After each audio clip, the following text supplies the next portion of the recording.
so bright, it's hard to breathe. আসসালামু আলাইকুম সবাইকে।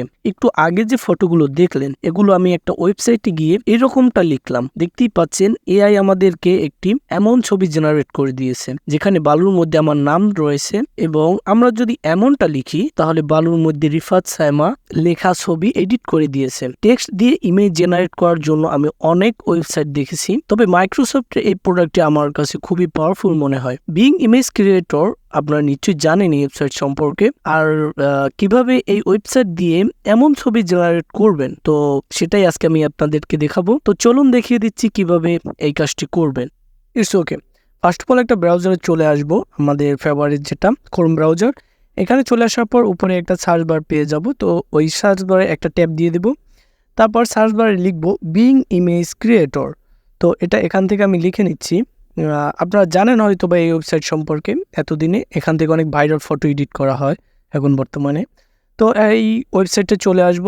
চলে আসার পর প্রথমেই দেখতে পাচ্ছেন যে ইমেজ ক্রিয়েটর মাইক্রোসফট, এখানে একটা ট্যাপ করে দিবেন। ট্যাপ করে দেওয়ার পর এরকম একটা ইন্টারফেস শো করবে। তো এখানে একটা অ্যাকাউন্ট ক্রিয়েট করে নিতে হয়। কিভাবে অ্যাকাউন্ট ক্রিয়েট করবেন সেজন্য আমার আরেকটি ভিডিও দেওয়া আছে, সেই ভিডিওটা দেখে আপনারা অবশ্যই এখানে একটা অ্যাকাউন্ট ক্রিয়েট করে নেবেন। আমি ডিসক্রিপশন বক্সে লিঙ্ক দিয়ে রাখবো। তো এখানে যে উপরে একটা ডিসক্রাইব বক্সে দেখতে পাচ্ছেন, এখানে একটা ট্যাব দিয়ে দিবেন। তারপর এখানে আমি যে লেখাটা লিখছি এই লেখাটা এখানে পেস্ট করে দিয়েছি, আপনি ডিসক্রিপশন বক্সে দিয়ে রাখবো এই লেখাটা, তো ওখান থেকে আপনারা কপি করে নেবেন। তো ওটা লিখে দেওয়ার পর আমি এখান থেকে ক্রিয়েট করে দিলাম। তো এখানে ক্রিয়েটিং হচ্ছে। তো ক্রিয়েটিং হওয়ার পর এখানে ইমেজ এই এআই আমাকে 4টা ফটো এডিট করে দিবে। তো এই দেখুন 4টা ফটো কিন্তু এডিট করে দিয়েছে আমার নামের জন্য। আর হ্যাঁ, ওখানে আমার নামের জায়গায় আপনার নামটা অবশ্যই বসিয়ে নেবেন, রিফাত হোসেন। আমি দেখাচ্ছি যে কীরকমটা আসছে ওইরকমভাবে ডিসক্রাইব করার পরে।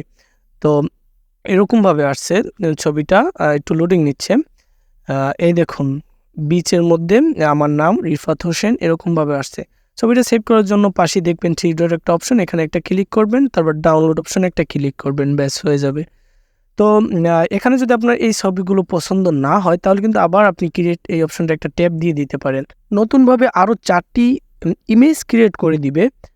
আর যদি সেগুলো ভালো না লাগে তাহলে কিন্তু আবারও আপনি ক্রিয়েট ওই অপশনটা একটা ট্যাব দিয়ে দিতে পারেন, তাহলে কিন্তু আবারও এরকম আসবে, যতবার ট্যাপ করবেন ততবারই। দেখুন কিন্তু এখানে কিন্তু আবার আমার আসছে রিফাত হোসেন নামে এরকম, নিচে দেখতেই পাচ্ছেন। তো এভাবে আপনি আপনার যত ইচ্ছা ততবার এখান থেকে ক্রিয়েট অপশনে ক্লিক করে তারপর আপনি ফটোগুলো ডাউনলোড করে নিতে পারেন। এই দেখুন রিফাত হোসেন এখানে কিন্তু চলে আসছেন। তো এগুলো আমি এখান থেকে ডাউনলোড করে নিলাম। তো আপনারাও এভাবে ছবি ক্রিয়েট করবেন। আর এখন দেখাচ্ছি যে কীভাবে আপনার নামের সাথে আপনার প্রিয়জনের নামটাও এখানে লিখতে পারবেন। সেজন্য এখানে যে আমার রিফাত হোসেন লেখা আছে, তো এখানে আমি যেরকমটা লিখছি এরকম অ্যান্ড দিয়ে দেবেন, তারপর আপনার প্রিয়জনের নামটা এখানে লিখে দিবেন। তো লিখে দেওয়ার পর ক্রিয়েট অপশন এখানে একটা ট্যাপ করে দিবেন। তো ট্যাপ করে দেওয়ার পর এখানে একটু লোডিং নেবে। তো লোডিং নেওয়ার পরই কিন্তু আপনার এরকমটা চলে আসবে, 4টা ফটো এই দেখতেই পাচ্ছেন এরকমটা চলে আসছে, রিফাত আর সাথে সাইমা লেখা চলে আসছেন। তো এই লেখাটা কিন্তু আপনি এখান থেকে ডাউনলোড করে নিতে পারবেন। আর এভাবেই আসলে এই ছবিগুলো ক্রিয়েট করে। আপনার যদি পছন্দ না হয় তাহলে কিন্তু আবারও আপনি ওরকম জেনারেট নিউ অপশনটা ক্লিক করে আপনি আবারও নতুন ফটো ক্রিয়েট করতে পারবেন এভাবে।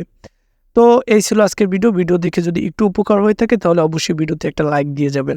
আর হ্যাঁ, অবশ্যই আমার চ্যানেলটিকে সাবস্ক্রাইব করে যাবেন, কারণ এরকম আরও ইন্টারেস্টিং ভিডিও আসতে চলেছে। আজকের মতো আমি রিফাত বিদায় নিচ্ছি। আল্লাহ হাফেজ।